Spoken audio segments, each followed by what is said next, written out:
Hello, Matthew. Hello. I am so excited to be here. I'm Robin Bovich. I am a product marketing lead for our events products, and you are our chief people officer.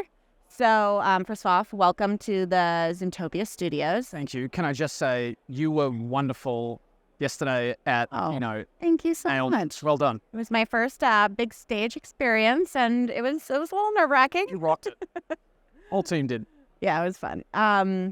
Well, I hope you've been enjoying Zoomtopia so far. It's great. It's great to see everyone, and there's a buzz around here, and there's a lot going on. Yeah, Really cool. Yeah, I feel like I've had 10 cups of coffee every day that I've been here. Maybe because I have, but no, it's been great.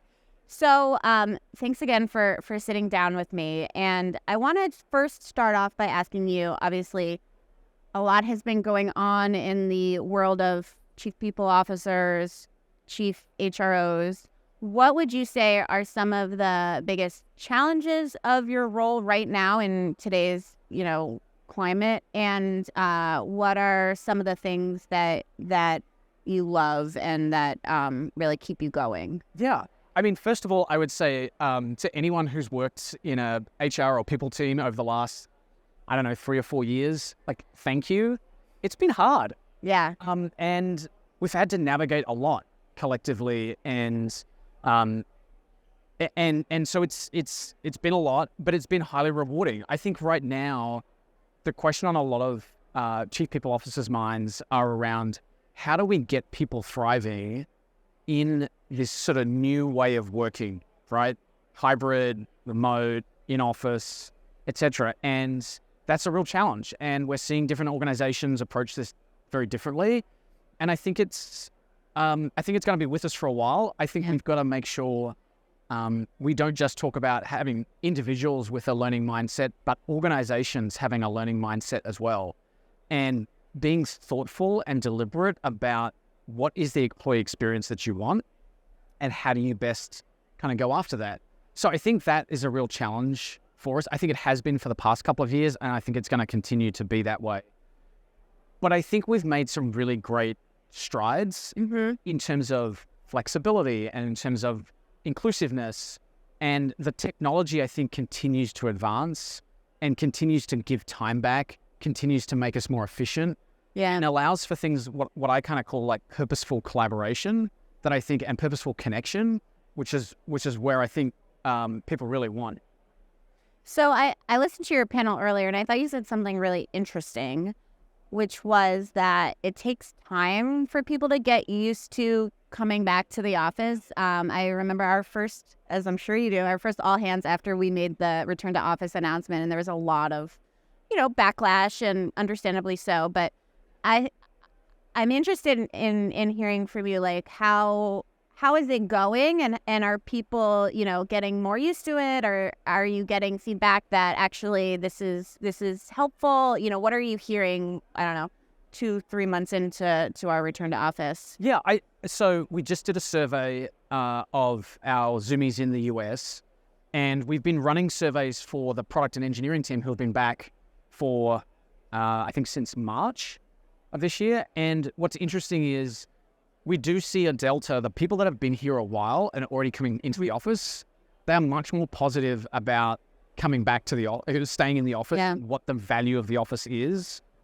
than those Zoomies that are sort of new to coming back to the office. So I do think it takes time, and we're changing people's routines, and that's how they live their lives. And none of us like to be told what to do. But it's about how do we make sure that when coming into the office, we're making it as purposeful and as value add as possible so that people really see the value of wanting to come into the office. And I do think that's a lot to do with connection. Yeah. And how do we connect to our purpose and mission as a company? How do we continue to really be active in terms of our culture, and then connecting with each other as humans, right? As teammates. And I think those things are really important to focus on, while being flexible with people's work schedules, their routines, and their lives, and their commitments sort of outside of work that we've got to make sure we're tending to as well.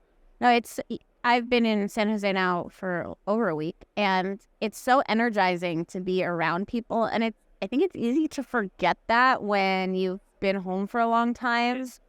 So it's nice to be reminded. Like it is fun to talk to people throughout the day and see them in real life. Yeah, and I mean, you're in New York, I'm in Austin, and we don't get that every day. And it's great. And there's a buzz and excitement when you walk across the halls. And I think that has been great to see that. And I think people that do have the opportunity to come into the office, it's kind of really cool. Yeah, it is. So let me ask you this. When you leave here and you go back to Austin, what are you thinking about over and over again? What keeps you up at night? What is like your next big priority in your role? I think about two things. One is culture, and how do we continue to foster our culture, and how do we make sure that we connect people, we help them thrive. And the second is business growth, right? How do we continue to meet the needs of our customers, grow our product portfolio and suite, and really create what is a sustainably healthy organization. Amazing. Okay. My next question is all about feedback, right? Like I've been in a few different sessions today where we've been talking about hybrid work, and a big piece of it is, a learning curve happens. So what are you doing with the feedback that you're getting? How are you collecting feedback, and what are the actions you're taking on that feedback? So I think it's really important to make sure you've got ways to understand what's on your organization's mind. And I think there's a variety of different ways to do that. Being very deliberate about it, but you don't always have to sort of revert to surveys. I think there's a bunch of other ways to do that, but we do survey our employees and ask them how are things going, what's on their minds, etc., and what can be better. And that has been a great source of sort of understanding that. And then looking at different cohorts, as I said, like this insight that it takes time for people to adapt, and those that have been in the office for a while see it differently to those that are just recently coming into the office. I think there are other ways to do it as well. So there are tools and ways to look at like what the sentiment of your organization is, or even a location with things like WorkVivo, right? So what are trending posts, and what's getting a lot of likes and comments, and what's the nature of those comments, etc. And how do you have a dialogue across your organization in a way that encourages people to share things that are on their mind? Because that's the way we understand like what's going on. No. It gives the company, I think, an organization an opportunity to say, this is our why behind what we're trying to do. And then to say, like, give us feedback on how that's going. And then you kind of create this like feedback loop on both sides that I think is really healthy and constructive. Great. I do take your surveys, just for the record. Thank you. All right. I'm going to ask you just one more question, which is, what advice would you give someone who's thinking about going into your line of work or already in your role? What's your advice to folks who are looking at chief people officer jobs, and what would you tell them? I think working in any people team is tremendously rewarding, and I've loved it. I've been in the sort of people space my entire career, and you learn so much about human dynamics and behaviors, about teaming, about organizations and culture, human motivation, and there's always something to learn, and there's always, you're doing that in a way that is organic and that meets the needs of the organization that you're a part of. Yeah. And it's been tremendously rewarding. I love the people at Zoom. I love the culture. I love what we do.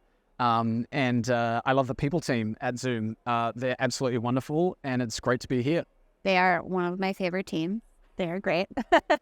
Well, thank you so much, Matthew. It's been a pleasure chatting with you today, and enjoy the rest of your time at Zoomtopia. Thank you so much. Bye, everyone.